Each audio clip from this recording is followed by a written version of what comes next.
As designers, a lot of our emphasis is placed on what are the climbers and the products that we use to get kids up to destinations on a composite structure. But when you add a slide, it takes all of that potential energy and unleashes it into a really thrilling descent down to the bottom. So it's a great way to cap off a play experience, and it's a sure way to get them excited to get back on the structure and do it again.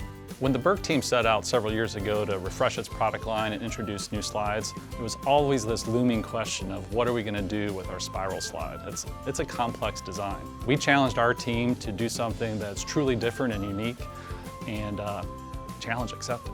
What we wanted to do was really round off our slide line by adding the extreme twist, and it's a great compact design that might be one of our most thrilling tight turns that we provide. For starters, it's an absolutely beautiful design. Next, it attaches directly to the deck, so you no longer need the entrance platform, which extends your budget and allows you to focus more on exciting play value for your playground. And last, it's absolutely fun. It gives you a great twisting, adventurous ride for the kids going down it. So when we design products for children at Burke, it's really important to us that the products aren't just fun the first time you use them, they have what we call replay value. And I think the extreme twist slide is a great example of this, where a lot of slides go straight. This one turns you around 360 degrees.